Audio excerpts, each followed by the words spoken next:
Assalamualaikum warahmatullahi wabarakatuh. Kembali lagi di channel Alderis dalam mata pelajaran Pendidikan Pancasila dan Kewarganegaraan kelas 7 semester ganjil.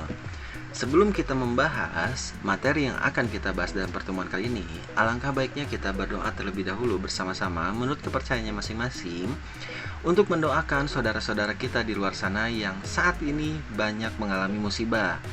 Yang sedang hangat-hangatnya adalah musibah COVID-19, di mana dalam masa pandemi ini kita harus bisa menaati protokol kesehatan yang sudah ditetapkan oleh pemerintah, yaitu diantaranya adalah dengan cara menjaga jarak, rajin mencuci tangan, dan yang saya sarankan untuk rekan-rekan semua, adik-adik semua, yaitu dengan cara berolahraga ringan. Karena dengan berolahraga itu bisa meningkatkan daya tahan tubuh kita, serta ditambah dengan sering meminum air putih. Minimal 1 hari itu 3 botol lah. Karena dengan kita sering meminum air putih itu bisa meningkatkan imunitas tubuh kita. Oke, tanpa berlama-lama kita langsung bahas materi yang akan kita bahas dalam pertemuan kali ini. Cekidot. Dalam mata pelajaran Pendidikan Pancasila, bab pertama yaitu tentang perumusan dan penetapan Pancasila sebagai dasar negara. Dalam bab pertama ini terdapat 3 subbab. Kita bisa lihat ya di bawah sini. Yang pertama adalah perumusan Pancasila sebagai dasar negara. Yang kedua adalah penetapan Pancasila sebagai dasar negara. Dan yang ketiga adalah semangat pendiri negara dalam merumuskan dan menetapkan Pancasila sebagai dasar negara. Nah, khusus untuk pertemuan kali ini, kita hanya akan membahas tentang subbab pertama, yaitu perumusan Pancasila sebagai dasar negara. Oke, kita lihat dalam bab 1 perumusan Pancasila sebagai dasar negara. Yang pertama, muncul pertanyaan, kapan Jepang mulai menguasai Indonesia? Ada yang tahu? Oke, kita lihat, kapan Jepang mulai menguasai Indonesia? Jepang mulai menguasai Indonesia setelah pihak Belanda menyerah di Kalijati, Subang, Jawa Barat pada Perang Asia Timur Raya, yakni bertepatan pada tanggal 8 Maret 1942. Nah, selanjutnya, apa itu BPUPKI dan apa tujuan dibentuknya BPUPKI? Ada yang tahu? Oke, BPUPKI dibentuk dengan nama Dokuritsu Junbi Tyosokai atau disebut dengan Badan Penyelidik Usaha-usaha Persiapan Kemerdekaan Indonesia. Lantas, tujuan BPUPKI ini dibentuk oleh Jepang adalah untuk menyelidiki usaha-usaha persiapan kemerdekaan bangsa Indonesia. Meskipun di balik itu semua ada motif lain ya. Tujuan Jepang membentuk BPUPKI ini bukan hanya untuk mempersiapkan usaha-usaha persiapan kemerdekaan bangsa Indonesia. Ada motif lain. Apa itu? Kita akan pelajari dalam mata pelajaran Pendidikan Pancasila dan Kewarganegaraan. Sekarang kita lanjut ke pertanyaan selanjutnya. Kapan BPUPKI dibentuk? Nah, BPUPKI dibentuk pada tanggal 29 April 1945 bersamaan dengan hari ulang tahun Kaisar Hirohito. Next. Siapa yang membentuk BPUPKI? Nah, tadi ada yang ingat siapa yang membentuk BPKI? Siap. Betul sekali, yang membentuk BPUPKI adalah suatu badan yang dibentuk oleh Jepang pada saat Jepang masih menjajah Indonesia. Oke, yang selanjutnya adalah bagaimana susunan struktur organisasi BPUPKI. Nah, struktur organisasi BPUPKI adalah diketuai oleh DRKRT Rajiman Weddiodiningrat dengan memiliki 2 wakil ketua. Yang pertama itu adalah Ichibangase Yoshio. Beliau adalah perwakilan dari Jepang. Dan yang kedua adalah R.P. Suroso, merupakan perwakilan dari bangsa Indonesia. Jumlah anggota BPUPKI ini adalah 62 orang, terdiri dari bangsa Indonesia dan 7 orang perwakilan dari Jepang. Yang selanjutnya adalah kapan dan di mana BPUPKI melaksanakan sidang. Nah, BPUPKI melaksanakan sidang itu sebanyak 3 kali. 2 kali sidang resmi dan 1 kali sidang tidak resmi. Sidang tidak resmi ini dilaksanakan di tengah-tengah waktu antara sidang pertama dengan sidang kedua. Sidang resmi pertama dilaksanakan pada tanggal 29 Mei sampai 1 Juni 1945 dengan membahas tentang dasar negara. Nah, setelah sidang pertama ini, lanjut di sidang tidak resmi, yaitu dilaksanakan di masa reses. Tujuannya untuk membahas rancangan pembukaan Undang-Undang Dasar 1945 yang dipimpin oleh anggota Insinyur Soekarno. Sidang tidak resmi ini dihadiri oleh 38 orang. Lalu hasil dari sidang tidak resmi ini dibawa ke sidang tidak resmi yang kedua yang dilaksanakan pada tanggal 10 sampai 17 Juli 1945, membahas tentang rancangan Undang-Undang Dasar 1945. Nah, sidang BPUPK ini dilaksanakan di Gedung Choi Sang-in yang kini dikenal dengan sebutan Gedung Pancasila. Next, apa yang dimaksud dasar negara? Nah, kita lihat ya.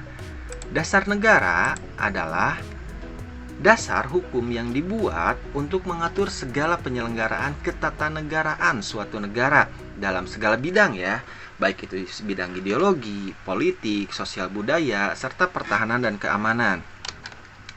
Dasar negara merupakan falsafah negara yang berkedudukan sebagai sumber dari segala sumber hukum. Jadi semua hukum yang dibentuk, yang dibuat di suatu negara itu harus berdasarkan dari dasar negara. Jangan bertentangan dengan dasar negara. Nah, dasar negara yang berlaku di Indonesia adalah Pancasila.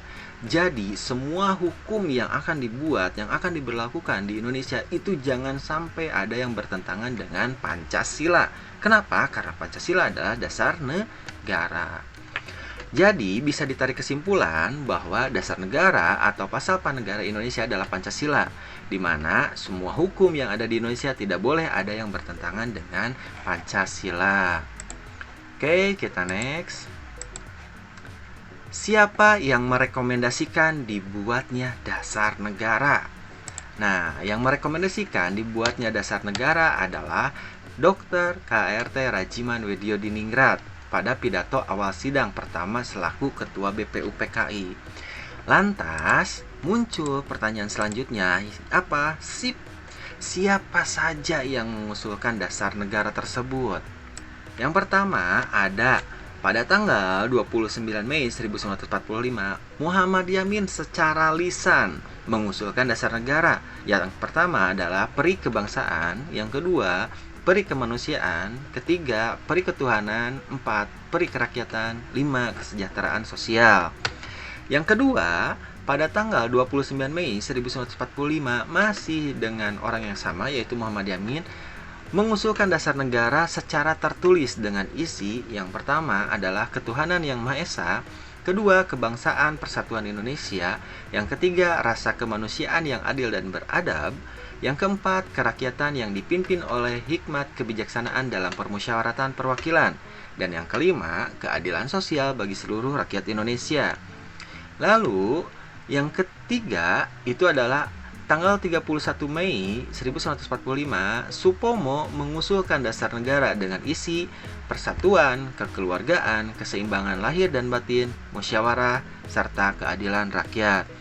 Nah, yang terakhir adalah Insinyur Soekarno pada tanggal 1 Juni 1945 mengusulkan dasar negara dengan isi kebangsaan Indonesia, internasionalisme atau peri kemanusiaan, mufakat atau demokrasi, keempat kesejahteraan sosial, dan yang kelima ketuhanan yang berkebudayaan.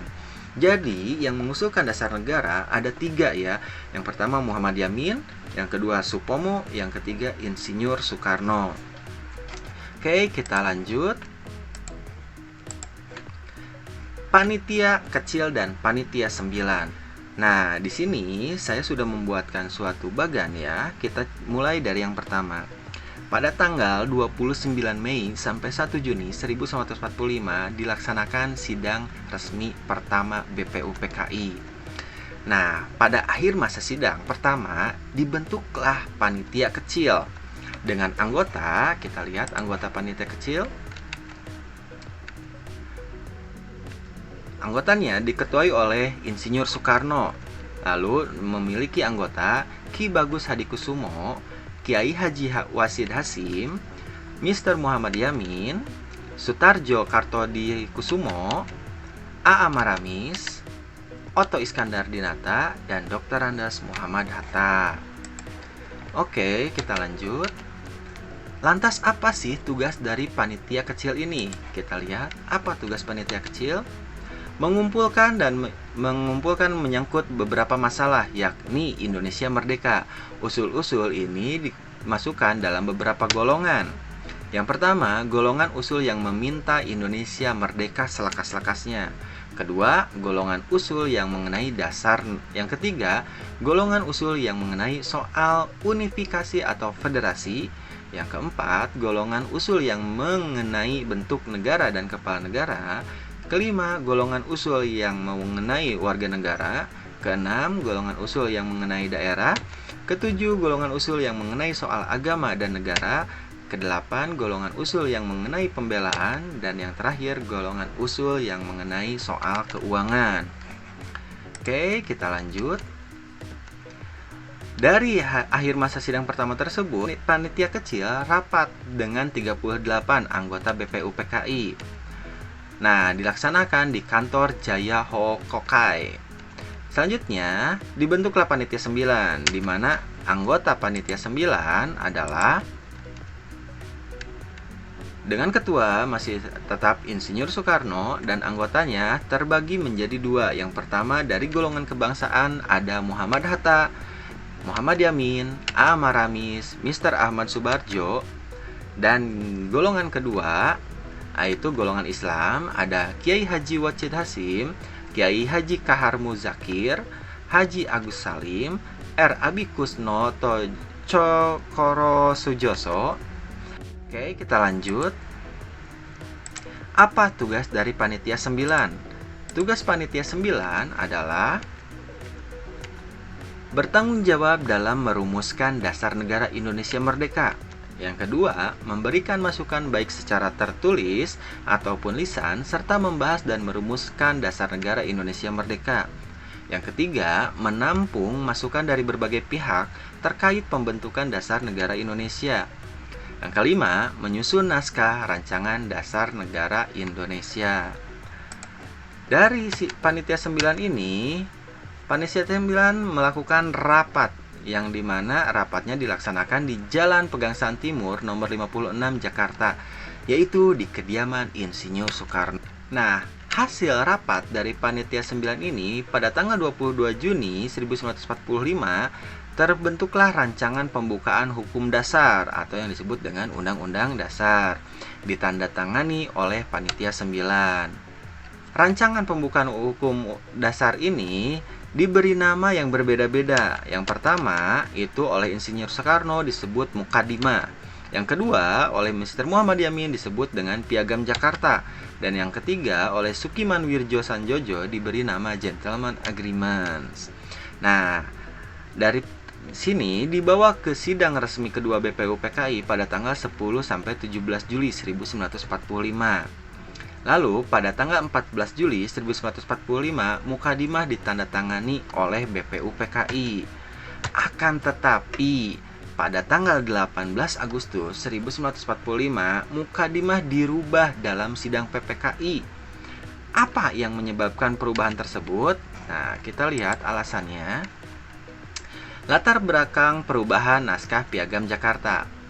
Menurut Muhammad Yamin, bisa dibaca ya, ada opsir dari Angkatan Laut Jepang yang memberitahukan bahwa wakil-wakil Protestan dan Katolik dari wilayah yang dikuasai oleh Angkatan Laut Jepang merasa keberatan dengan bagian kalimat rumusan dasar negara dalam naskah Piagam Jakarta yang menyebutkan salah satu agama, yakni Islam. Nah, berdasarkan masukan tersebut, sebelum sidang PPKI dimulai, Muhammad Hatta mengajak pertama Ki Bagus Hadikusumo, Kiai Haji Wajid Hasim, dan Mr. Kasman Singodimedjo serta Mr. Teku Muhammad Hasan. Dilaksanakanlah rapat pendahuluan dan akhirnya ditetapkanlah rumusan dasar negara yang tercantum dalam pembukaan Undang-Undang Dasar 1945 oleh PPKI pada tanggal 18 Agustus 1945 berisi tentang ketuhanan yang Maha Esa, kemanusiaan yang adil dan beradab, persatuan Indonesia, 4. Kerakyatan yang dipimpin oleh hikmat kebijaksanaan dalam permusyawaratan perwakilan. 5. Keadilan sosial bagi seluruh rakyat Indonesia. Nah, mungkin itu saja materi yang bisa kita bahas dalam pertemuan kali ini. Semoga materi yang saya sampaikan bisa bermanfaat untuk rekan-rekan yang menonton video ini. Dan jangan lupa di masa pandemi ini jaga protokol kesehatan. Ingat, yang mahal itu adalah kesehatan. Jadi jangan sampai kita teledor yang mengakibatkan kita malah terjangkit virus-virus yang sekarang sedang marak di luaran sana, khususnya adalah COVID-19. Maaf bila mana ada kesalahan, salah kata, salah ucap dalam video kali ini. Karena itu saya memohon masukannya. Tinggalkan di kolom komentar bila ada masukan untuk saya, supaya kedepannya saya membuat video yang lebih baik lagi dari yang sekarang. Mungkin itu saja dalam pertemuan kali ini. Billahi taufiq wal hidayah. Assalamualaikum warahmatullahi wabarakatuh. See you next time.